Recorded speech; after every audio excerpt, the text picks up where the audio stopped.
All objects fall in a straight line because space is not a curved geodesic but a flat fooled. Einstein was wrong. This statement feels like a scientific heresy, a bold and almost unthinkable claim against one of history's greatest minds.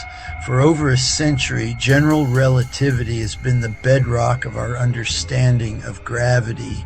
It tells a story of space-time as a dynamic, flexible fabric, one that is warped and curved by the presence of mass and energy. Planets orbit the sun because they follow the straightest possible path through this curved geometry, like a marble rolling inside a bowl. This picture has been confirmed by countless experiments and observations, the bending of starlight, the ticking of atomic clocks. But what if this elegant picture, while profoundly useful, is not the complete story? What if the metaphor of a cosmic trampoline misses a more fundamental truth about space itself? The idea that massive objects physically bend space-time is deeply ingrained. We accept the curvature as the cause and the resulting motion as the effect. It is a powerful narrative that has guided physics for generations. Let us imagine a different foundation for reality. Forget the bending, curving sheet of space-time for a moment. Instead, picture space as something fundamentally flat, an unchanging grid that extends in all directions. Now imagine that this entire grid is filled with a vibrant, energetic medium. We can call this the expanse field. This field is not empty. It is teeming with a low level of energy, a constant hum that permeates the cosmos. Physicists already have a name for this background energy, the zero-point field. It is not speculative fiction, but a consequence of quantum mechanics, a real and measurable sea of fleeting virtual particles. In this new view, the expanse field is the primary actor, not the geometry of space. It is the true stage where all forces, including gravity, perform. In its default state, the field is uniform, balanced, and calm, like the perfectly still surface of a vast cosmic lake. In this state, an object would feel no net force and would drift through the universe unimpeded. The energy of this field is its defining characteristic. The field is not just a passive backdrop. It is an active participant in the universe's workings. Its state can be altered. Its energy levels can be changed. And these changes have profound consequences for everything within it.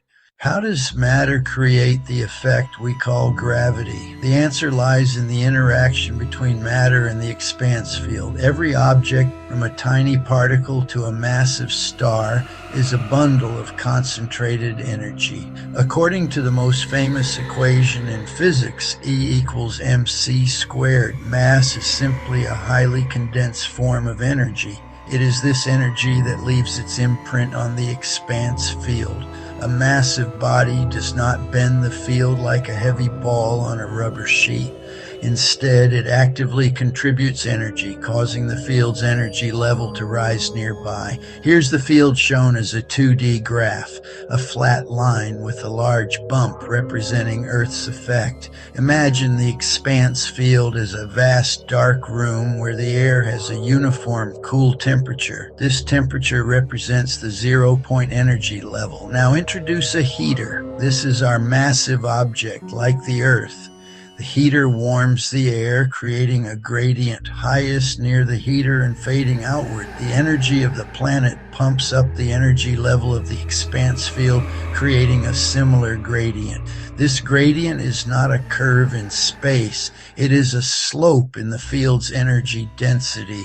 This energetic slope is what other objects experience as gravity. An object placed within this gradient does not feel the absolute temperature. It feels the change in temperature. It will be pushed from the hotter region toward the cooler region, following the path of steepest descent down the energy gradient. The most profound difference between this idea and Einstein's vision lies in the nature of space itself. In general relativity, space is an active participant. It is a dynamic entity that can bend, twist, and ripple. The presence of a massive body like the sun fundamentally alters the geometry of the space around it.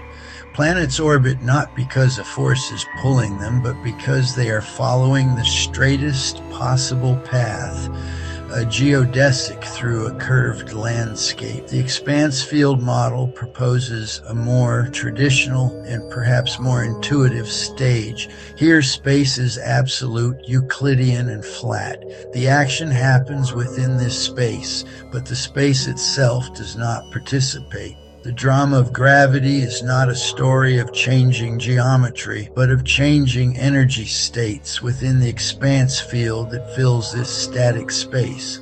While both models agree on the motions of planets and the bending of light under normal conditions, their underlying mechanisms are worlds apart. Einstein's theory explains the bending of starlight as light following a curve in space-time. The expanse field model would explain it as refraction guided by the energy gradient in the field, much like a lens focuses light without bending the space the light travels through. Ultimately, science progresses by questioning its most cherished ideas.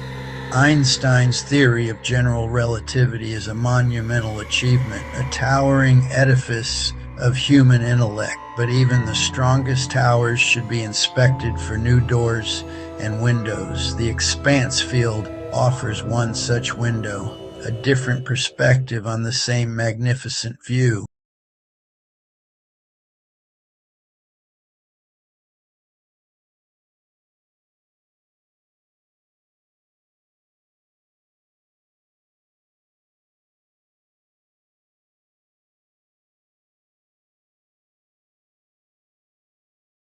Hello, welcome to my channel. In this video, you will learn why Einstein's theory of relativity is a nonsense theory, a hoax in terms of refute, and why faster than light and Einstein's C constant is a thing of the past. Check it out.